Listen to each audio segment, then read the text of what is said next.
You could raise a point of information by saying, for example, but you know we have affirmative action in our constitution, and our constitution was passed by over 70% of voters in 2010. That is a point of information. Or you could ask a question to clarify a point. That's a point of information.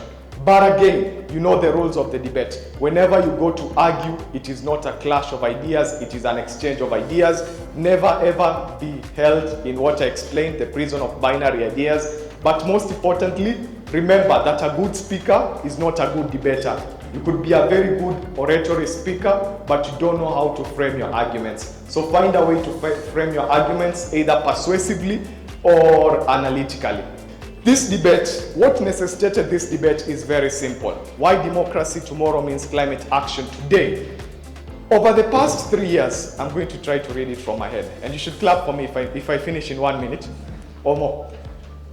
Over the past 5 years, we have seen increasing frequency of floods, increasing frequency of droughts. We have seen increasing frequency of cyclones. For the first time in 30 years, there was a cyclone in Zimbabwe and Mozambique, which claimed over 1,500 lives and destroyed millions of property. We have also seen, and most importantly, is that there has been a renewed focus on increasing climate finances, especially to grassroots communities across Africa, knowing that Africa contributes only 4% of global emissions, yet received only 2% of the global climate financing last year. And because of that, today's motion asks a very simple question. Do we need to reform our democratic systems in order to ensure that climate action becomes grassroots-driven? Or do we need to remain with the same systems, our same democratic system, be it the election, be it the rule of law, be it the court system, be it the participatory systems that we have, and only look at redefining what climate action is? And with that, this debate will be answering 3 main specific questions. Number 1, what can we do to defend environmental defenders? The real ones, not the ones who go to hotels, remember, the real ones who are in the grassroots communities. How do we defend these environmental defenders in whatever system we will choose? Number 2, how are we going to ensure that we have adequate climate financing and it reaches communities and not the politicians who are seated here?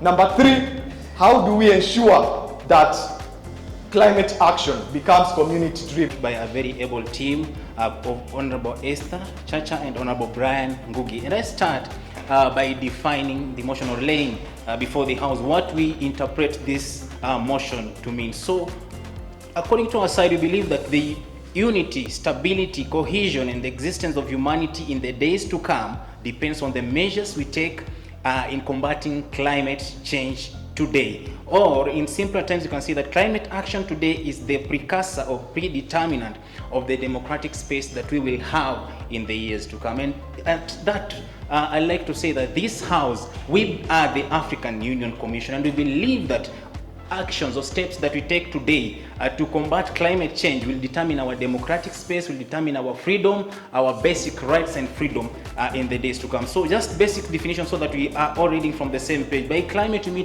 mean the average weather conditions that are recorded in a place over a period of at least 30 years. Climate change climate change means the shifts in the weather patterns that have the ability to lead to the extinction of species or disturbance of the existing species. Climate action are the initiatives aimed at addressing the causes and impacts of climate change. Carbon is the most common element that, if combined with anything else, can be harmful to the layers of the earth and can also accelerate the process of climate change. Democracy, according to us, is a system of governance where power is vested on the people who rule either directly or through freely elected representatives in a particular value system. So we are basing our democracy on a value system, and that value system is derived from a group of people. It's not the blanket terminology that we use at the global stage to define democracy, because at that level it could be imported, it could mean something else.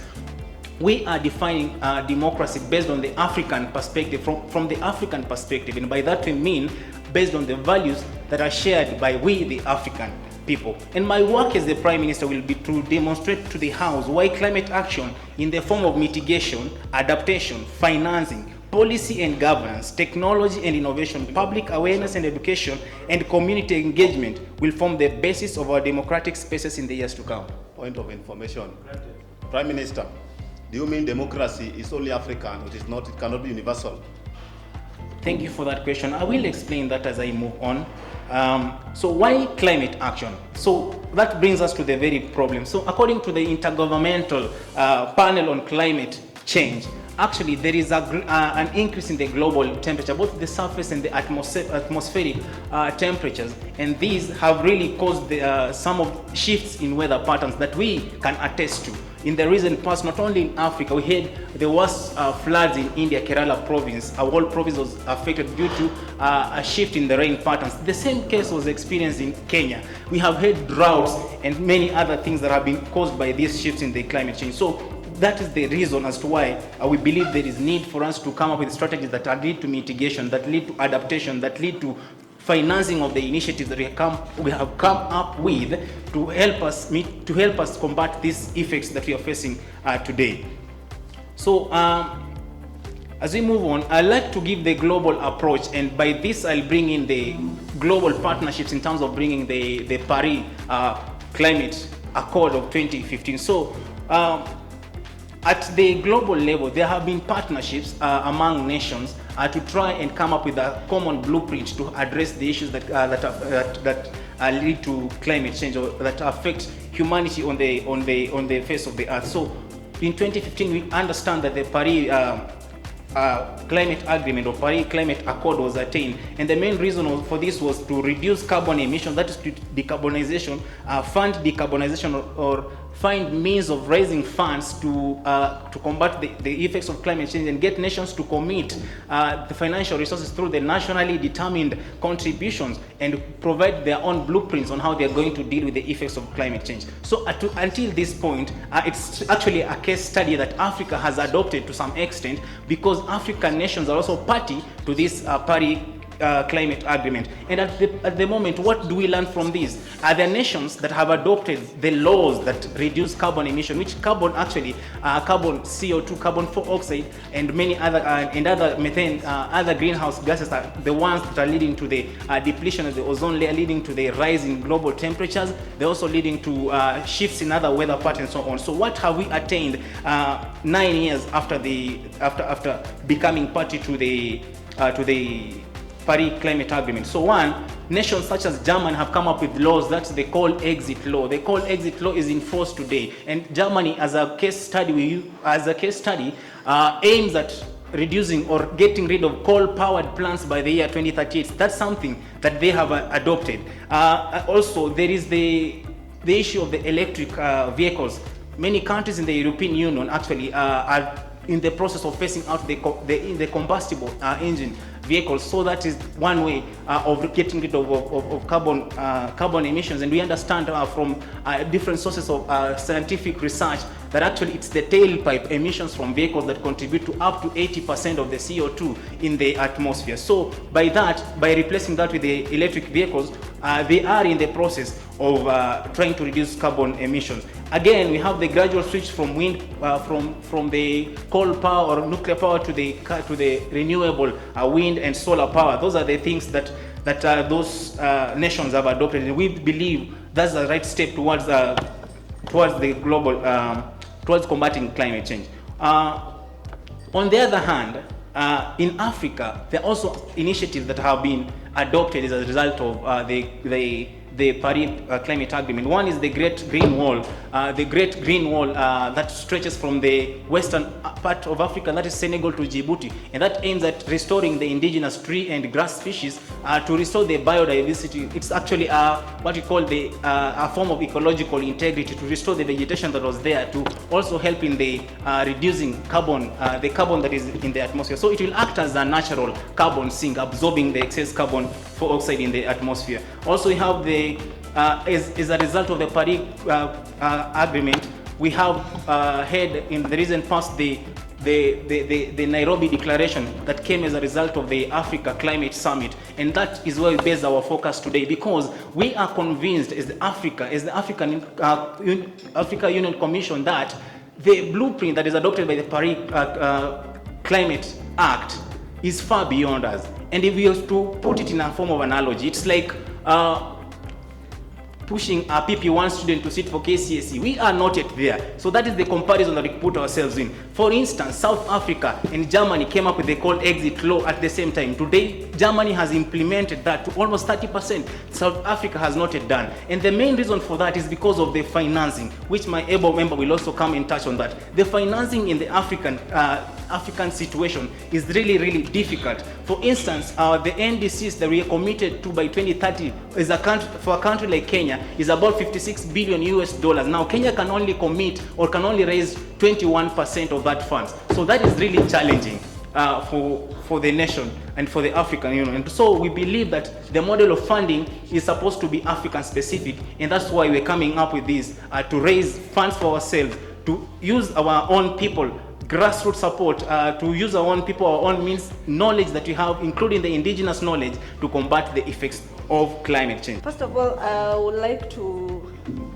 tell my brother, and I think the government has made our work easy. They did a good work in defining what democracy is and climate actions, but they cannot even connect how climate actions and democracy are connected, how climate actions will lead to democracy. Then that means there is no way climate action and democracy are coming into conjunction in the future.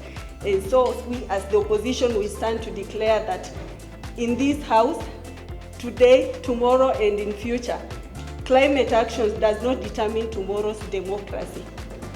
Allow me to inform my brother that democracy only happens in a sovereign nation. In a sovereign nation, that means where there is freedom.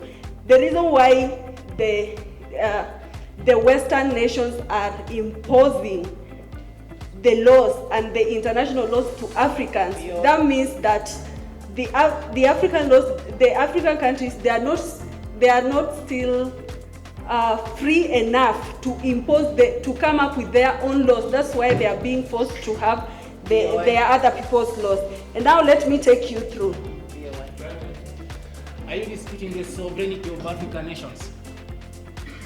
Yes, I am disputing it, because if you are sovereign enough, you are supposed to have your own democracy. You are supposed to make your own laws.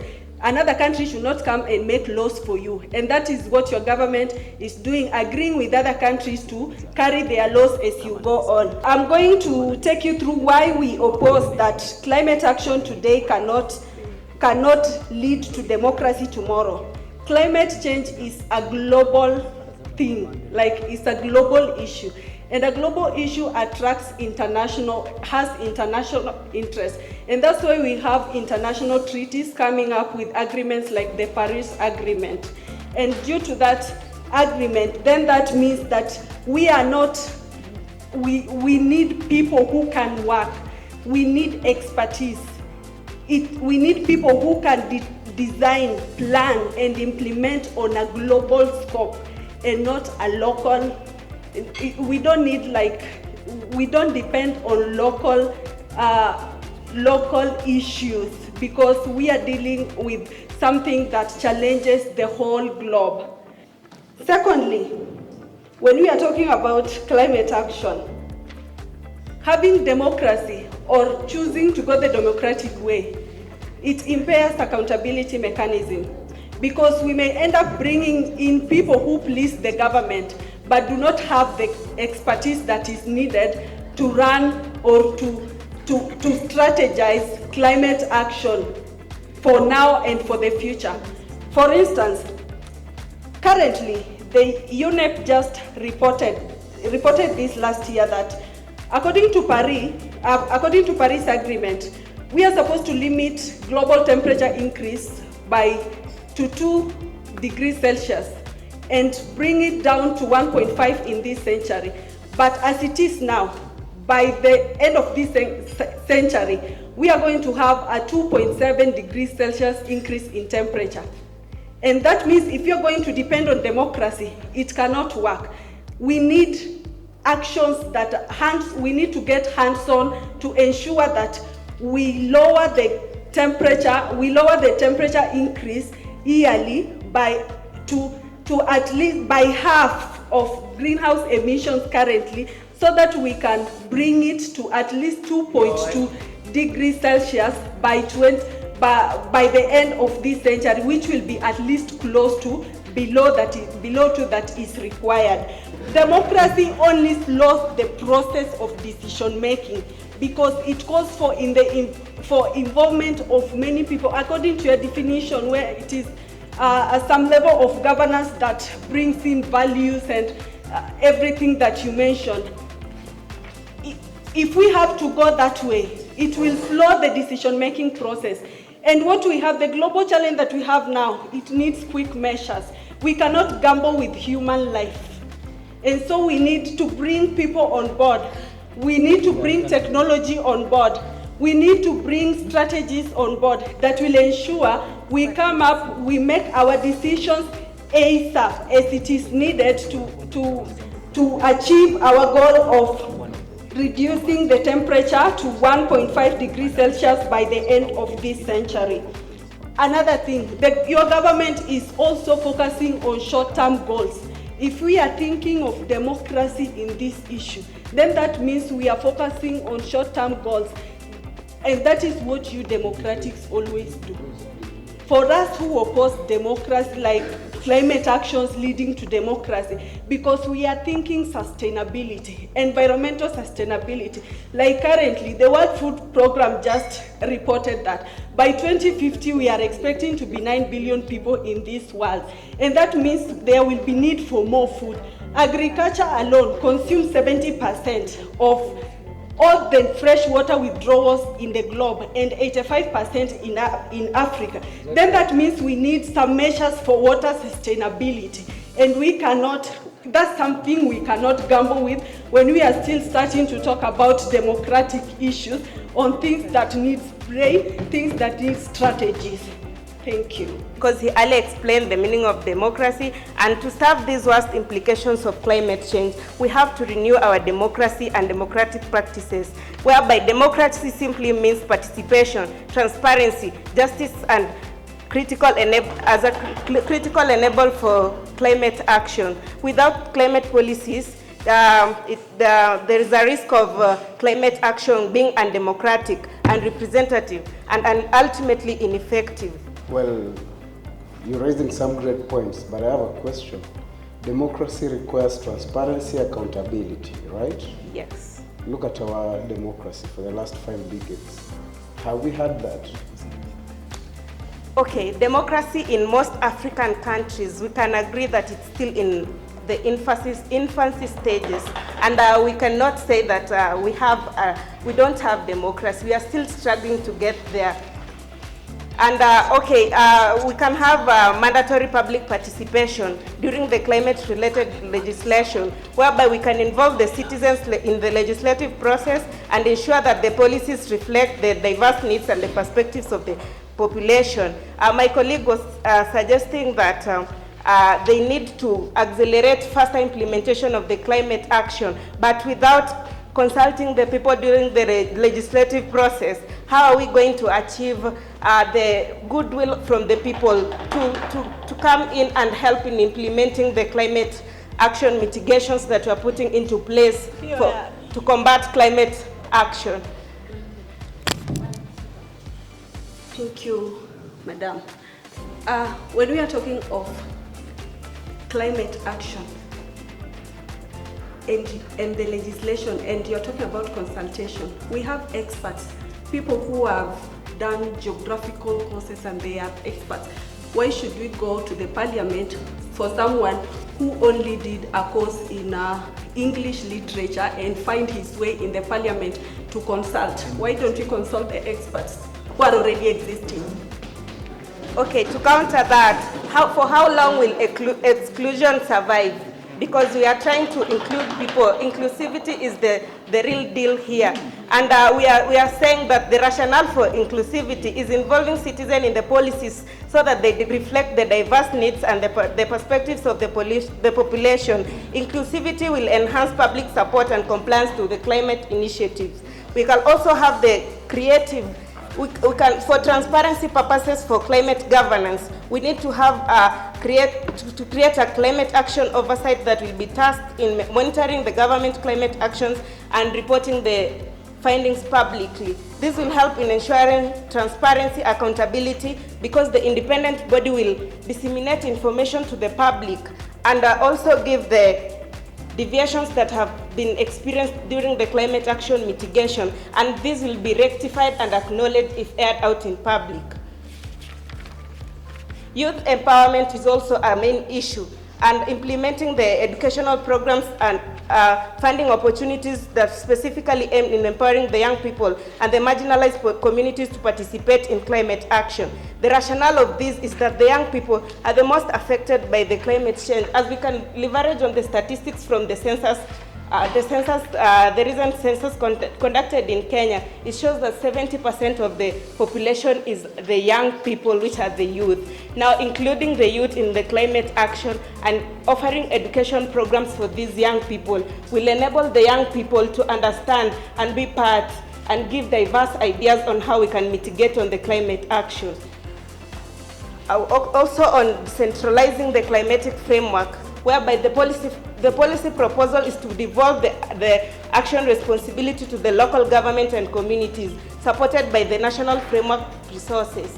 By devolving the functions of climate actions, we can have interventions that target specific community, fostering local engagement and ownership of the climate initiative.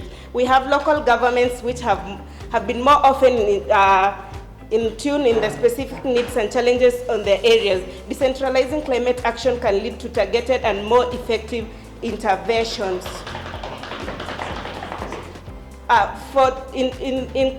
The nexus between climate action and democracy, we can also have climate action interventions that are justice centers, and this will help in integrating principles of climate justice into all climatic policies, ensuring that the burdens and the benefit of climate action are equitably distributed. Look at it from this perspective. When we have gender-responsive budgeting in the climate action, in the climate actions, we are going to address the issues that cut across all the gender, despite being male or female.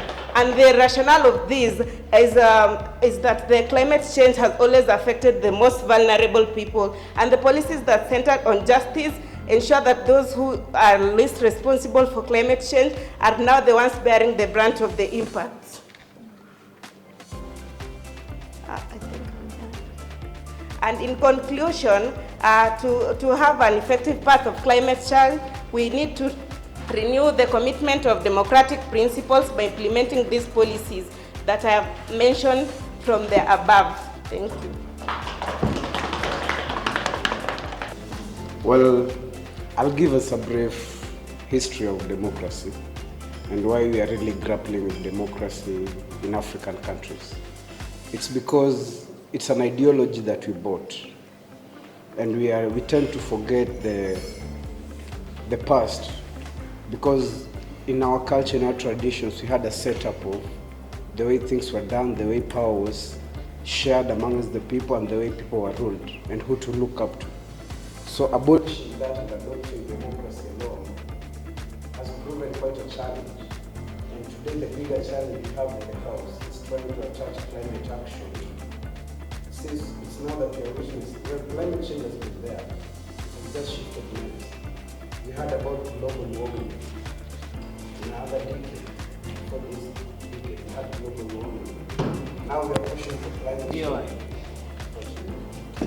What was climate change in 1950? What was it named? So, what I'm referring to is that climate change is an ideology that has been embraced, over time. And this climate change, this ideology, has a backup of facts, and that is on the severity of the occurrences that we are seeing each and every point of information. If we go back to the Kyoto Protocol that was mentioned earlier on, superpowers did not sign on the Kyoto Protocol. Why? Because it pushed for point of a information. balanced way of operating. It pushed for. The honorable member should tell us who is the proponent of the ideology climate change I thought it was a phenomenon. I love the question, but relax. So, just coming down in line, when we look at democracy and then we look at the need for climate action. Climate action wasn't a necessity in the earlier times, the 1950s, the 1960s. It wasn't a necessity, which begs the question, why is climate action a necessity right now? It's because as humans, through our actions, we've made it more severe over the years, through our emissions, from the industrialization, coming down to this era. We have made it severe through our actions on a daily. That's why you hear the call being amplified. And as we amplify the call, as we look at the accords, like the Paris Agreement that was mentioned by my fellow member, you'll notice a very funny thing when we look at the global stock check that was done last year in reference to the Paris Agreement and who is really following up the Paris Agreement. Because if you look at the Paris Agreement, it calls for a reduction in emissions. Look at the global north. How developed are they? Look at us in the global south. We are least developed countries. That's how they call us. Which is true. But look at their development. What pushed the development? Fossil fuels. Look at Africa. Africa is rich in fossil fuels. But what are we being told under these accords? We are being informed that we need to cut down on use of fossil fuels. We need to stop actually even having oil plants. On that point, sir, Switzerland is a first world country. It has no oil. How did it become a first world country? Thank you. We're still going on. When you look at the global north, essentially, they relied on fossil fuels till date. That's why we have these minerals, we have these natural gas plants, we have this e-coke that is coming at Uganda now. You've seen protesters standing against it. The question is why? If you listen to Adesina, the president of the FDB, he said one crucial thing. The push for renewable energy in Africa does not mean that you don't harness our resources to the maximum potential. What does it mean? We need to understand that reduction of emissions is not cutting down total development dependent on sources like the natural gas, dependent on sources that Africa is really rich in. And now to go back to the debate, that was a brief history. Climate action today doesn't guarantee democracy. And this is why. Number one, when we look at that factor, it will lead to what we call technocracy. And technocracy governance is whereby complex decisions are left for experts and scientists to deliberate on and decide on behalf of the people.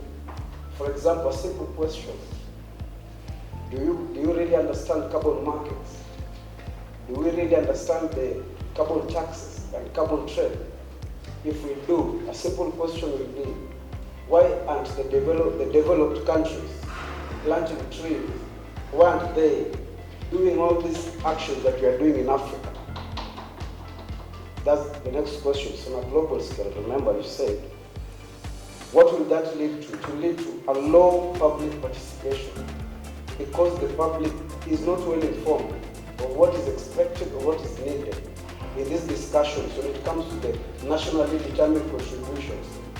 I'll ask the House if anyone can say a thing about the NDCs that our countries are making, are being pushed to make, they're being funded to make.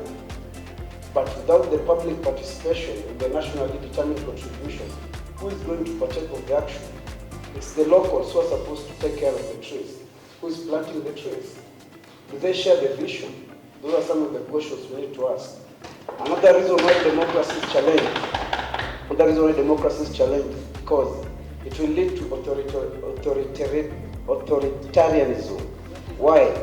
Some governments will be forced to pass compliance measures despite not having accommodated the citizens' views. Where will that lead us tomorrow? If they can do that today, where will that lead us tomorrow? My next point is that this will then lead to suffering of the citizens because the communities that are dependent on climate-sensitive sectors and industries will lose their livelihoods. If we bring climate action to depend on democracy tomorrow, because climate action essentially stands by itself. It's a citizen's right and a citizen's role. So we need to affirm that, and we need to not make it a necessity of governance. It should be a right of the people. How then do we persuade the people that it's your right to conserve the environment? It's your role to protect biodiversity by partaking of actions that lead to this. It's not necessarily pegged on democracy as a whole. Thank you. On the opposition side, we have obviously had them talk about African countries are not even sovereign, so how do we have a talk about democracy? And we've also had them talk about that democracy slows down decision making when it comes to climate, and climate necessitates faster action. When you are defining democracy, we based it on the people's values, and we framed it from the African Union perspective. So it's not basically based on the political system. We are trying everything we can to eliminate the political aspect which comes with the elections and so on and so forth. What we are bringing in, and what the Honorable Deputy Prime Minister mentioned, is that participatory approach, and more so from the grassroots support. So it's not about the democracy that has been sold to us, that issue of elected people and so on. It's the process of letting people have their say, letting people have their way, and bringing in their input in whatever decision is made to the aspects of climate action. So that's our take, and it's mainly framed from the African Union perspective. Thank you. The best form of governance to secure climate action is democracy. And in this case, deliberative democracy, participatory democracy, one that caters for several tenets, majorly free press, or freedom of the press, where awareness is enshrined to the public and to the globe at large. And then there's judicial independence. I think we need to reiterate this, that democracy is the only form of governance. Even technocrats and bureaucracies often find themselves in trouble when judicial processes are being interrogated. There was a question on the economy, and it is only through democracy that climate action will be able to realize green jobs in a more equitable and representative way. I would want to go back, lastly, I would want to go back to the issue of us buying ideas, and treaties and frameworks, climate adaptation frameworks and policies. The Africa Climate Summit was a way, or rather an avenue, for African countries in their democratic and participatory sense come back to the local, at the local level, to try and chart a way forward in a way that is more representative and can even raise climate financing. Thank you. I want also, I'm not disputing anybody's academia. It's only that according to definitions, they can show the level of somebody's intellectual rationality. Existing species, Mr. Prime Minister, you cannot talk existing species. That were the same people advocating for GMOs. As far as the MCO is concerned, GMO is not an indigenous species. During the Industrial Revolution, Drosophila melanogaster changed to warped Drosophila melanogaster, courtesy of democracy. So you need to be extremely informed on these matters. The father of democracy is known as Abraham Lincoln. It is very sad that you could not remember such a guy. During Emancipation Proclamation, 1st January 1863. Do you know that the father of climate change is known as Charles Darwin? Is the first person to term climate change as a core factor in the environmental concerns. They were born the same day. Charles Darwin, Abraham Lincoln, 12 February 1809. They championed for one thing: mutually exclusive events. Relax. But a Prime Minister, when you go to your COP meetings, how many fossil fuels do you burn in the atmosphere because of your private